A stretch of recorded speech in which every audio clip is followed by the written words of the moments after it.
بسم اللہ الرحمن الرحیم۔ السلام علیکم ورحمۃ اللہ وبرکاتہ۔ محترم سامعین، بدلتی ہوئی دنیا اور اسلامی فکر کا ایپیسوڈ نمبر 21 جس کا عنوان تحریک اسلامی اور عملی سیاست۔ ہمارا حتمی سیاسی مقصد تو اللہ کی حاکمیت کا اظہار اور مکمل دین کا قیام ہے، لیکن اس حتمی مقصد کی طرف پیش قدمی کے لیے موجودہ حالات میں یعنی عبوری دور میں ہمارا فوری سیاسی مقصد کیا ہونا چاہیے، اس سوال پر غور ہمیں درج ذیل نتائج تک پہنچاتا ہے، جن میں پہلا، اس ملک میں اسلام کی بہت سے اصول اور بہت سی قدریں قائم نہیں ہیں، لیکن بہت سی قدریں اور اصول قائم اور نافذ ہیں۔ یہاں پرسنل لا موجود ہے، انفرادی زندگی میں اسلام پر عمل کی آزادی موجود ہے، اسلام کی تعلیم، تبلیغ اور اشاعت کی آزادی موجود ہے، قبول اسلام کا حق موجود ہے، قتل و غارت گری، ظلم و استحصال اور فتنہ و فساد پر سخت بندشیں عائد ہیں، فحاشی، عریانیت، ہم جنسی وغیرہ کی مخالفت موجود ہے۔ اسلام اور اقامت دین کے مفاد کا تقاضا ہے کہ ان سب موجود اجزاء اسلام کی حفاظت ہو۔ انہی اجزاء کی وجہ سے یہ ملک مسلمانوں کے لیے دارالامن کی حیثیت رکھتا ہے، اس لیے اس کی حفاظت اور اس کے لیے سیاسی جدوجہد کے بشمول ہر محاذ پر جدوجہد ایک شرعی تقاضا اور ہمارا دینی فریضہ ہے۔ ہمارا سیاسی ہدف ہونا چاہیے کہ یہ سب اجزاء محفوظ رہیں، ایسی سیاست کی مزاحمت ہو جو ان اجزاء کے بھی خاتمے کے در پہ ہے، اور ان قوتوں کو فروغ ملے جو ان کی حفاظت میں معاون ہو سکتے ہیں۔ دوسرا، جیسا کہ عرض کیا گیا، تمام باطل معاشروں میں ایک سیکولر اور جمہوری معاشرہ اسلام اور مسلمانوں کے حق میں سب سے بہتر معاشرہ ہوتا ہے، اس لیے کہ اس معاشرے کی حیثیت دارالامن کی ہوتی ہے۔ اس طرح کے معاشرے میں اسلام پر عمل، اسلام کی دعوت، قبول اسلام اور اسلام کے لیے کام کرنے کی سب سے زیادہ اپرچونیٹیز، مواقع دستیاب ہوتے ہیں۔ جہاں مکمل اسلام کا قیام فوری ممکن نہیں، وہاں دوسرے نمبر پر اسلام کا مقصود دارالامن کا قیام ہی ہے۔ اس لیے اس عبوری دور میں سیکولر اور جمہوری معاشرے کا قیام اور اس کا تحفظ ہمارا سیاسی ہدف ہونا چاہیے۔ جن جمہوری قدروں کا قانونی اور عملی طور پر نفاذ ہے، ان کا تحفظ ہو، ان کا پروٹیکشن ہو۔ جو قدریں دستاویزی سطح پر تو نافذ ہیں لیکن عملاً ان کے نفاذ میں کمزوریاں ہیں، ان کے مکمل نفاذ کے لیے راہیں ہموار ہوں، اور جو ویلیوز، جو قدریں قانون اور دستور میں جگہ نہیں پا سکیں، انہیں یہ جگہ ملے۔ یہ سب امور اس ہدف کا حصہ ہیں۔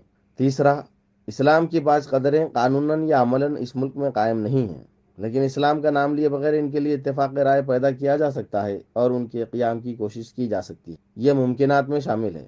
مثلا اسلام کا نام لیے بغیر اسلام کے مطلوب ویلفیئر اسٹیٹ کے بعض اجزاء نافذ کیے جا سکتے ہیں۔ شراب، جوا، زنا اور سود جیسی برائیوں کی روک تھام کی کوشش کی جا سکتی ہے۔ تہذیبی حق، حق خود اختیاری، کلچرل اٹانومی کے لیے کوشش کی جا سکتی ہے، جس کے ذریعے شریعت کی اور بھی چیزیں مسلمانوں پر نافذ العمل کی جا سکتی ہیں۔ اس طرح کی ساری ممکنہ قدروں کا نفاذ عبوری مرحلے میں اسلامی سیاست کا ایک اہم ہدف ہونا چاہیے، اور جب جیسے موقع ملے ان کا نفاذ کرنا چاہیے تاکہ معاشرہ اسلامی تہذیب اور اسلامی قدروں سے مزید قریب تر آ سکے۔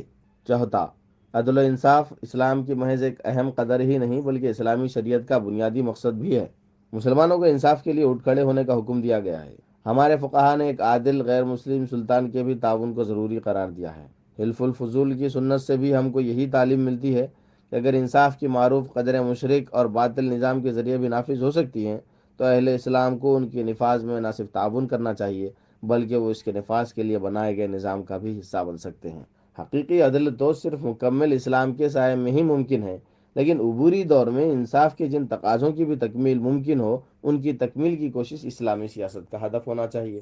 پانچواں نقطہ، تیسرا اور نقطہ 4 کے مقاصد کی اہمیت اس لحاظ سے بھی اہم ہے کہ ان کی حیثیت عملی شہادت حق کی۔ جب تک مسلمان اس ملک کو دینے والے کنٹریبیوٹر نہیں بنیں گے، وہ ایک مخلص داعی کی اپنی حیثیت بھی نہیں منوا سکیں گے۔ دنیا کے بہت سے علاقوں میں اسلام کا فروغ زیادہ تر ان خدمات، کنٹریبیوشن کا مرہون منت ہے جو مسلمانوں نے متعلقہ غیر مسلم معاشروں کے لیے انجام دی۔ لوگوں نے اسلام کو ان خدمات، کنٹریبیوشنز کے حوالے سے سمجھا۔ خود جنوبی ہند اور جزائر ملایا میں اسلام کے فروغ میں عرب تاجروں کے عملی رویوں اور ان کے اخلاقی اصولوں کے عملی مظاہرے نے جو کردار ادا کیا، وہ اسلام کی دعوتی تاریخ کا ایک اہم سبق ہے۔ ہم بھی اپنے دعوتی رول کو اسی وقت کما ہوقا ادا کر سکیں گے جب ہم اس ملک اور یہاں کے معاشرے کو کچھ دینے والے بنیں گے اور اپنی اس حیثیت کو منوائیں گے۔ اس ملک اور یہاں کے مسائل سے الگ رہ کر ہم عملی شہادت کا فریضہ انجام نہیں دے سکتے، خصوصاً بدلے ہوئے عالمی منظرنامے میں جس میں اسلامی تحریکوں کو تخریبی سرگرمیوں کے حوالے سے دیکھا اور دکھایا جا رہا ہے۔ اس عملی شہادت کی ضرورت اور بھی بڑھ جاتی ہے۔ چھٹا، اس ملک میں مسلمان ہی اسلام کے علمبردار ہیں، اس لیے مسلمانوں کے تحفظ کو اسلام کے تحفظ سے الگ نہیں کیا جا سکتا۔ مسلمانوں کی ترقی، ان کی جان و مال کے تحفظ اور ان کے مسائل کے حل سے اسلام کے مفاد کا گہرا تعلق ہے۔